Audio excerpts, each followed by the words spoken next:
আজকের মূল এপিসোড শুরু করার আগে আপনাকে মা নর্মদার কৃপা আপনি কি করে পাবেন আপনাকে আমি জানাতে চাই।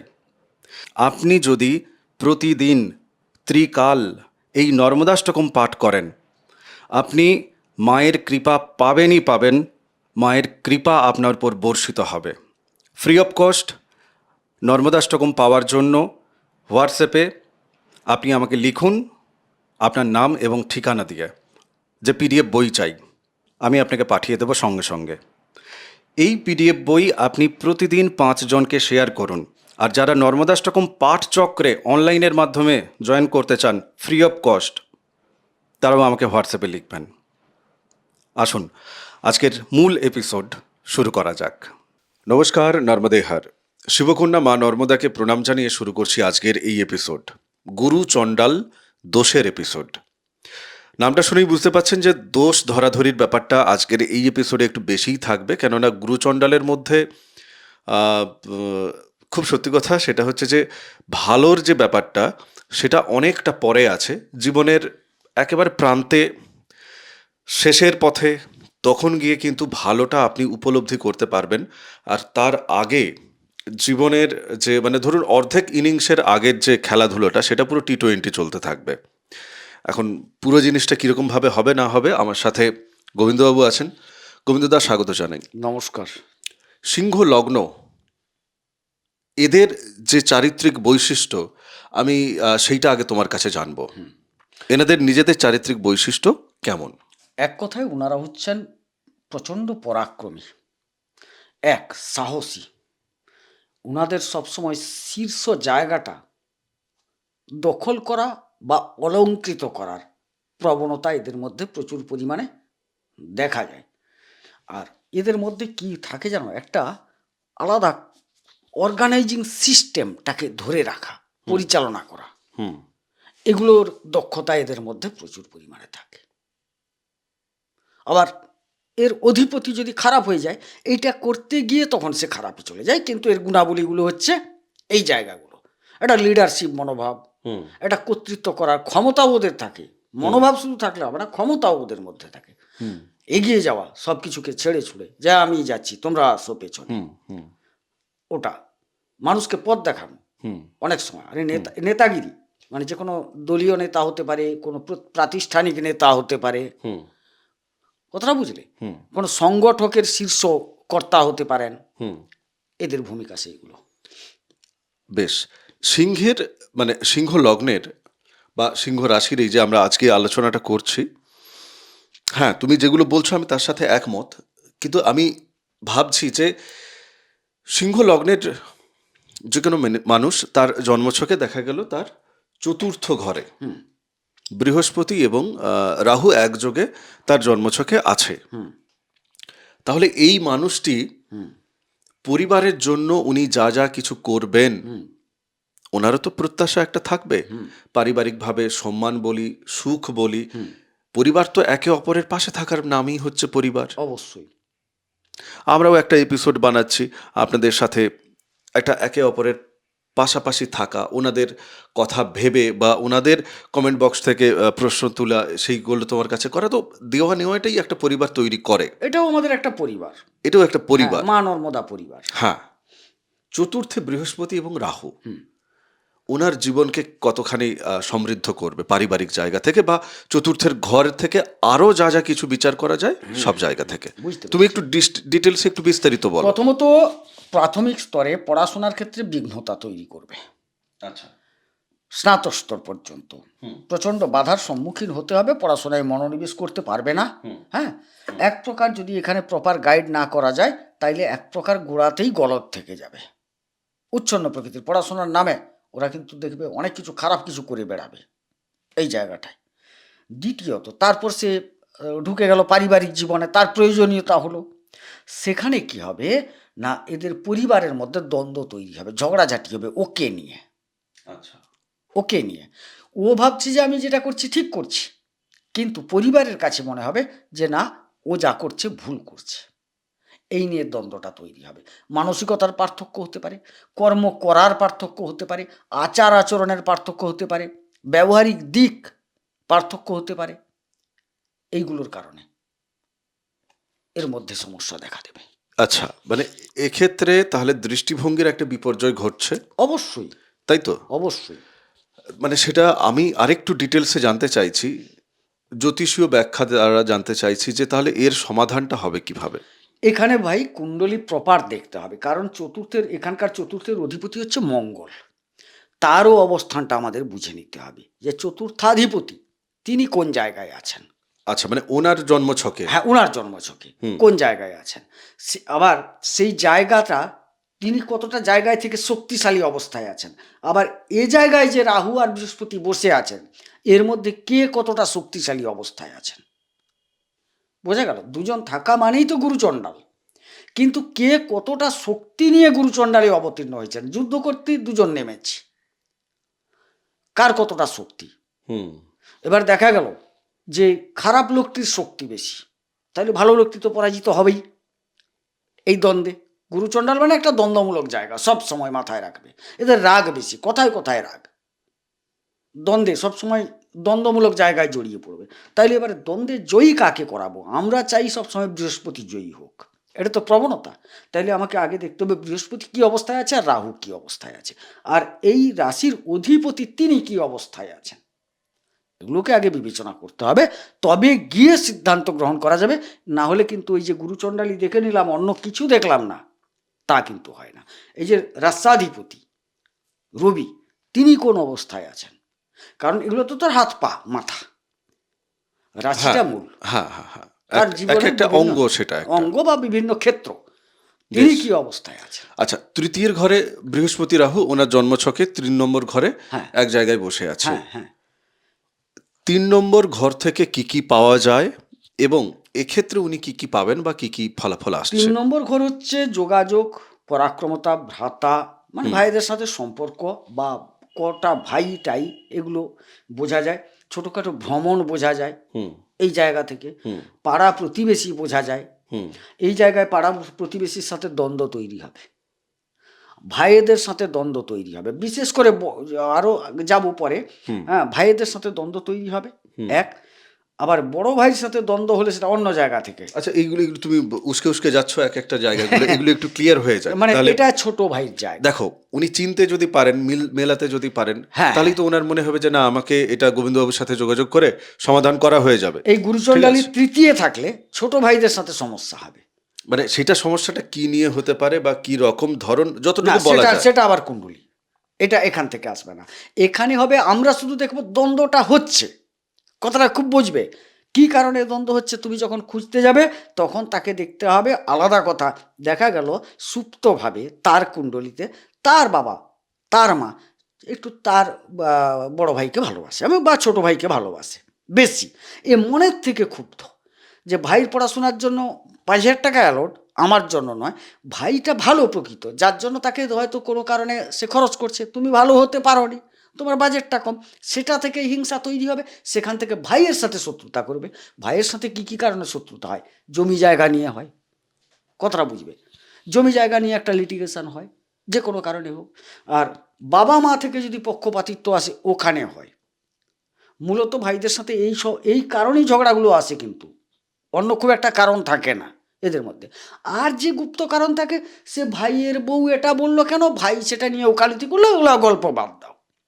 মূলত ভাইদের সাথে দ্বন্দ্ব হয় বাবার গচ্ছিত টাকা পয়সা ধন সম্পদ ভাগ বাটোয়ারা নিয়ে, আর বাবার দৃষ্টির পক্ষপাতিত্ব সে যদি অনুমান করে নেয়, বা ভুল হোক ঠিক হোক, সে ভুলও ভাবতে পারে, সেটা নিয়ে একটা দ্বন্দ্ব তৈরি হয়। ষষ্ঠ ঘরে তোমার রাহুর যে ঘর, হ্যাঁ, তো সেই তুলনায় সপ্তম ঘরের জায়গাটায় রাহুর, মানে এনাদের লগ্ন হ্যাঁ, সাপেক্ষে এনাদের সপ্তমে রাহুটা অনেক বেশি ভালো কাজ ভালো দেবে। দেয়।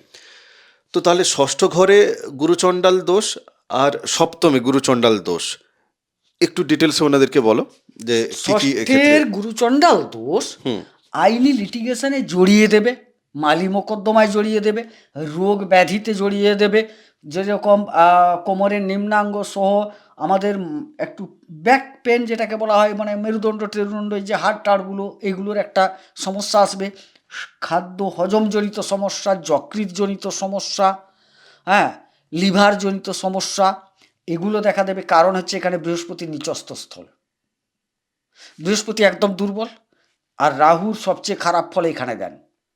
ধনুতে তিনি নিচস্থ, সেখানে একটা খারাপ দেন, আর যদি বাকি কোথাও দেন তো এই মকরেই দেন খারাপটা, অর্থাৎ এই জায়গায় তার ষষ্ঠ ঘর, তাহলে ঠিক। এই রোগের প্রবণতা বাড়বে। আর এখান থেকে আইন আদালত মানে কেস কাচারি মালি মোকদ্দমা সামাজিক ঝামেলা বিবেচনা করা হয়, বিভিন্ন হঠকারী সিদ্ধান্তের জন্য, নিজের ব্যবহারের জন্য, উগ্রতার জন্য বিভিন্ন সামাজিক ঝামেলায় জড়িয়ে পড়বে।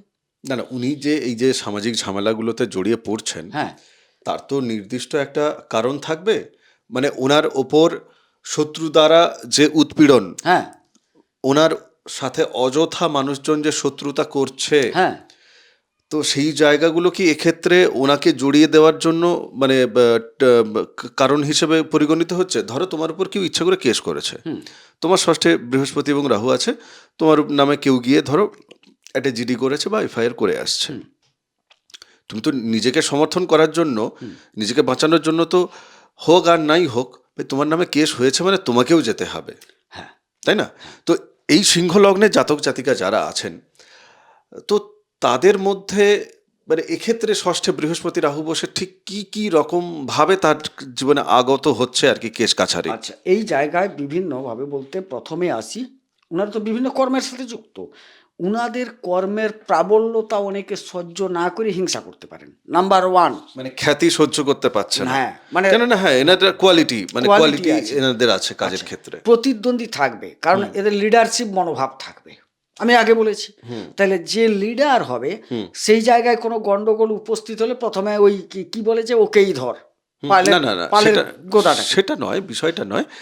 যে মানুষের একটা সিদ্ধান্ত আছে তিনি হচ্ছেন লিডার, আর যার সিদ্ধান্ত নিজস্ব কোনো সিদ্ধান্ত নেই, তার এটাই সিদ্ধান্ত নিজস্ব যে যখন যেদিকে হাওয়া বইবে আমি সেদিকেই চলে যাব, যার এটা সিদ্ধান্ত, তিনি তো লিডার নন আর কি।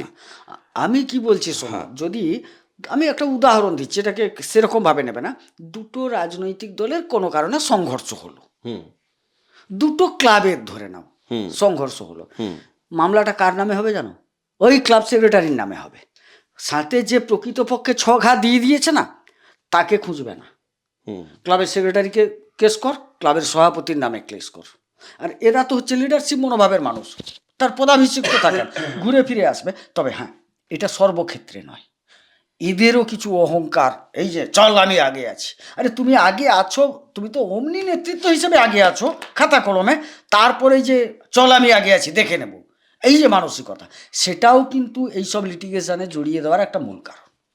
ওনারাও করবেন, ওনারাও করবেন। হ্যাঁ, মানে এই এই এই সিচুয়েশনগুলো জীবনে চলে আসবে। হ্যাঁ, সপ্তমের ক্ষেত্রে সপ্তমটা ব্যবসা দাম্পত্য এগুলো আলোচনা করা হয়। এদের ক্ষেত্রে বলবো ব্যবসায়ী ক্ষেত্রে সমস্যা অবশ্যই ঘটবে, তবে যদি রাহু রিলেটেড কিছু ব্যবসা করে থাকেন এই ক্ষেত্রে, সেই ক্ষেত্রে কিন্তু বেশ কিছুটা লাভবান হবেন। মানে কিরকম লাভবান মানে হচ্ছে? রাহু রিলেটেড ব্যবসা যেগুলো দেখা যায়, ধরো কম্পিউটারের ব্যবসা, ল্যাপটপ, অনেকে সে কি খুলে বসে আছে যে সাইবার ক্যাফে, আইটি, সাইবার, এই ধরনের।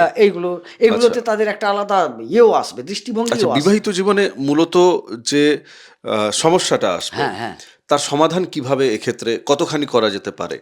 করা যেতে পারে, কিন্তু এদের কুণ্ডলীকে একবারে নিখুঁতভাবে বিবেচনা করতে হবে, কারণ ওখানে গুরুচণ্ডালী কথাটা খুব ভাবতে হবে। একটা বিরাট এই যোগ বা দোষ যাই বলে, এটা কিন্তু বিরাট না, জিনিস। এ তো এমনিতেই পুরো একদম হ্যাঁ। মানে এটাকে না নিখুঁতভাবে ওনাদের জন্মকুণ্ডলীকে বিচার করতে হবে, শনির অবস্থান বিচার করতে হবে, কারণ এর তো সপ্তমাধিপতি শনি, অমনি ভালো হয় না এই জায়গাগুলো। না না, মানে গুরু চণ্ডাল এই যে দোষ, এটা হচ্ছে ব্যাপারটা এইরকম যে পাড়ায় একজন মাস্টারমশাই আছেন, যার বিরুদ্ধে কোনোদিন কেউ একটা অভিযোগ পর্যন্ত করেননি, হঠাৎ করে দেখা গেল সেই মানুষটা নাকি একটা মানুষ খুন করে ফেলেছে। হ্যাঁ, তো তখন যেভাবে শক একটা হয় না, মানে যেভাবে ঝটকাটা লাগে, গুরু চণ্ডাল দোষটা হচ্ছে ওই ব্যক্তিটিকে, যার জন্মছকে আছে, তাকে ঠিক ওই জায়গাটাই শকিংটা দেয়, ঝটকাটা তার জীবনে দেয়।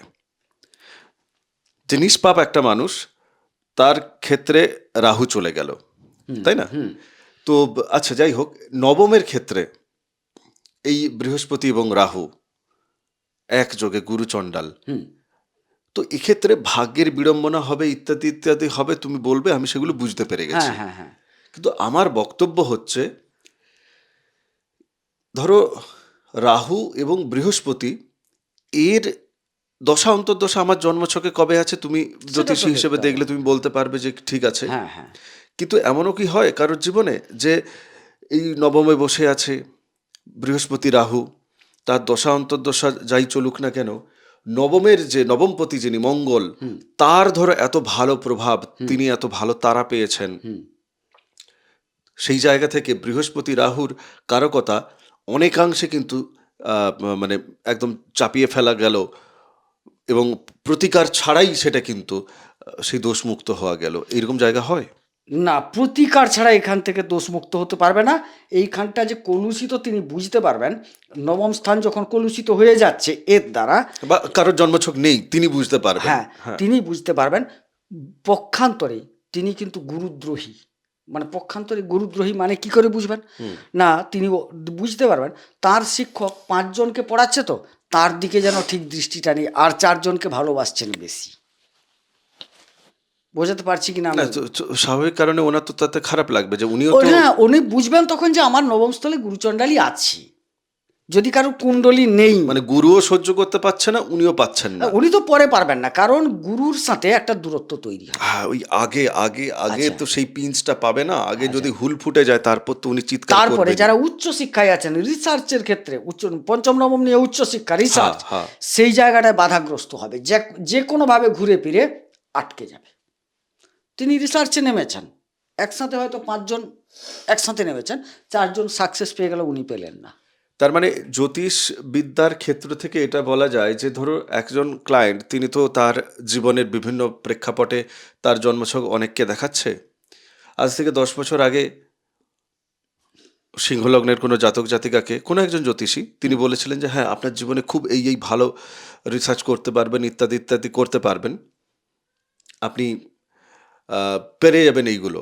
তিনি বলেছেন যে ঠিক আছে, এগুলো তো আমার জীবনে যেহেতু ঘটার আছে, খারাপগুলোও যদি ঘটার থাকে তাই বদলানোতে গেলে প্রতিকার লাগে, ভালোগুলো যদি ঘটার থাকে তাহলে তাকে তো আমি বদলাতে চাইছি না, তো ভালোগুলোই ঘটুক। তিনি প্রতিকারও করলেন না। 10 বছর পর দেখা যাচ্ছে যে তিনি আরেকজন জ্যোতিষীকে গিয়ে বলছেন যে আচ্ছা আমি তো রিসার্চের মধ্যে ছিলাম, সেদিকটা আর বাদ দিয়ে দিন, এখন আমার জীবনে এমন একটা ব্যাপার, ওই সামনে জেল যোগ একটা আছে, এই জেল যোগটা কি কাটানো যাবে? মানে এই যে জীবন পরিবর্তিত হয়ে যায়, হ্যাঁ হ্যাঁ তাহলে ভাগ্য একদিকে কথা বলছে, আবার ভাগ্যের উপর বিশ্বাস রাখতে বলা হচ্ছে, কিন্তু আবার জীবনে এই ধরনের ডিলেমাটা কেন তৈরি হচ্ছে বা কি করে হচ্ছে একটু সহজভাবে বুঝিয়ে দেবে? মানে তোমার প্রশ্নটাকে আমি আর আদপে বুঝতে পারলাম না। তুমি বুঝতে পারছো না? না না। আচ্ছা, আমি একটু পরিষ্কার ছোট্ট করে করছি। বুঝিয়ে বলো, দিলে আমি ছোট্ট করে উত্তর দিলে আমাকেও তো বোঝাতে হবে দর্শকদের। ক্লিয়ার। আমি বলছি যে একজন জ্যোতিষী তিনি যখন বলছেন যে আপনার এই ভালো হবে, এই খারাপ হবে, বাহ। এইবার খারাপগুলো বদলানোর জন্য তিনি বলেন যে প্রতিকার নিন। আমি নিলাম না, তাহলে আমার ভালোগুলোও তো ঠিক বজায় থাকলো, হ্যাঁ। তাই না? এবার আমি দেখলাম যে না, আমার জীবনে ভালো যা বলেছিল খারাপও যা বলেছিল তার কোনোটাই হলো না, এক্স্যাক্টলি হলো না। অন্য কিছু আমার জীবনে ভালো হলো আর অন্য কিছু খারাপ সাধিত হলো আমার জীবনে। তো জীবন এই যে বদলে যায়, এটা তাহলে কি? তাহলে ভাগ্য কোথায় আর জ্যোতিষীর প্রেডিকশন কোথায়? আরে ভাই, তুমি তো ভাগ্যের কথাই বলছো, তুমি তো পুরোটাই ঠিক বলছো, আবার প্রশ্ন করছো। ইন্দিরা গান্ধীকে দেখে বলা হয়েছিল আপনি এককালে ভারতবর্ষের শ্রেষ্ঠত্বের জায়গায় বসবেন, কিন্তু শেষ জীবনে আপনার ভালো নয়, অপঘাতে মৃত্যু হবে। ও তো দুটোই বলেছিল, দুটোই বলেছিল। তুমি শ্রেষ্ঠত্বের আসনও পাবে, আবার অপঘাতে বা মানে লোকের গুলির দ্বারা বিদ্ধ হয়ে মারা যাবে। তো দুটোই তো ঘটেছে। এবারে তুমি কোনটা রোধ করবে, সেটা তো ভাই দায়িত্বটা তোমার, সেটা তো জ্যোতিষীর নয়। না না না, তো এ তো তুমি ফার্স্ট পার্টের উত্তর দিচ্ছ। হ্যাঁ, এবারে বলো।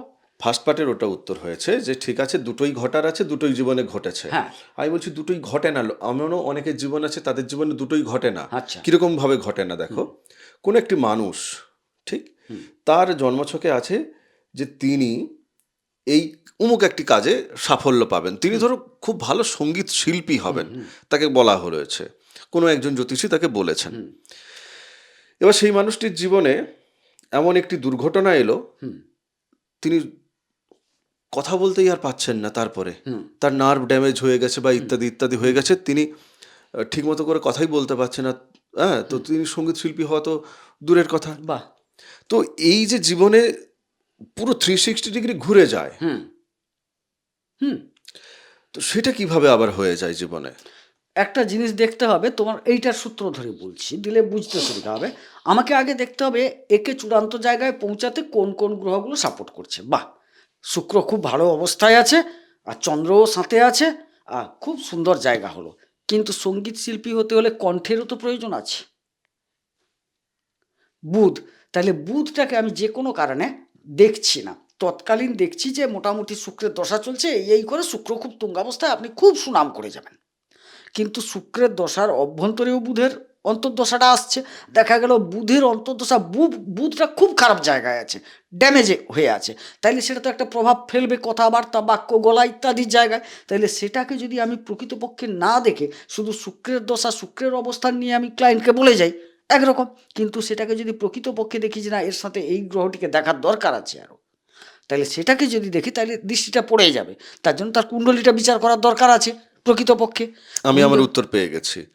আসলে কি হয়, এমনিতে মানুষের জীবনে একটা ডিলেমা থাকে, হ্যাঁ। মানে দ্বিধা দ্বন্দ্ব সংঘর্ষ সেগুলো থাকে। তারপরে আবার মানে ভুল প্রেডিকশনের দ্বারা হ্যাঁ, তিনি ভুল আশ্বাস পেয়ে যান, ভুল বার্তা তার কাছে চলে যায়, ক্লায়েন্টদের কাছে চলে যায়। তো সেই জায়গা থেকে আরেকটা ডিলেমা আবার চলে আসে আর কি। আমি এক্ষেত্রে বলবো অনেক সময় ভুল বলবো না, প্রেডিকশন তিনি একটা দিক ঠিক করেছেন, কথাটা খুব বুঝবে। হ্যাঁ, একটা দিক ঠিক করেছেন। একটা দিক ঠিক করেছেন, আর একটা দিকে দৃষ্টি নিক্ষেপ করেননি, মানে একটা দিককে দেখার প্রয়োজন মনে করেননি। যদি হয়তো তিনি দেখতেন খুঁটিয়ে, তখন তার চোখে ধরা পড়তো, কারণ তিনি তো জ্যোতিষ, তিনি অবশ্যই বুঝতে পারবেন। তিনি হয়তো যে কোনোভাবে এটাকে দেখেননি, বা আরও যে জ্যোতিষের গভীর গভীর জায়গাগুলোয় ঢোকার দরকার আছে, কথাটা বুঝলে। এর অনেক কিছু দেখতে হয়, এটা তো আমরা একটা কুণ্ডলী গোচর নিয়ে এইসব আলোচনা করে যাচ্ছি না, এর গভীর গভীর জায়গা আছে। ভাব দেখতে হয়, দৃষ্টি দেখতে হয়, শক্তি দেখতে হয়, বল দেখতে হয়, নবাংশ দেখতে হয়, দশমাংশ দেখতে হয়, কারো কথা অনেক রকম জায়গা আছে, ঠিক ঠিক ঠিক, একদম তাই। সেগুলোকে তো দেখার দরকার আছে। আপনারা এপিসোড দেখতে থাকুন। সিংহ লগ্ন নিয়ে, সিংহ রাশি নিয়ে আজকে আমরা এপিসোড করলাম। অনেকগুলো হাউসের আলোচনা করা গেল না সময়ের অভাবে। বাকি এপিসোডগুলো দেখুন আপনারা, আশা করি আপনাদের উত্তর আপনারা অবশ্যই পাবেন। আর যাদের জন্মছকে আছে তারা দ্বিধাদ্বন্দ্ব না রেখে স্ক্রিনে যে নাম্বার যাচ্ছে, গোবিন্দবাবুর সাথে কথা বলতে চাই এটাই লিখবেন। দাদার নাম গোবিন্দবাবু, যাই হোক। তো তপভূমি নর্মদার যে এপিসোড আছে সেগুলো আপনারা শুনুন, মায়ের মাহাত্ম্য কথা, মা নর্মদার। চ্যানেল সাবস্ক্রাইব করুন। আমাদের সাবস্ক্রাইবারের সংখ্যাটা ধীরে ধীরে মানে আমাদের কমে যাচ্ছে আর কি, সেটা একটু বাড়তে হবে। ফ্রি অফ কস্ট আপনাদের জন্য, তো করে নিন। বাকি আগামী এপিসোডে দেখা হচ্ছে। ভালো থাকুন, নমস্কার। নর্মদে হার। নর্মদে হর।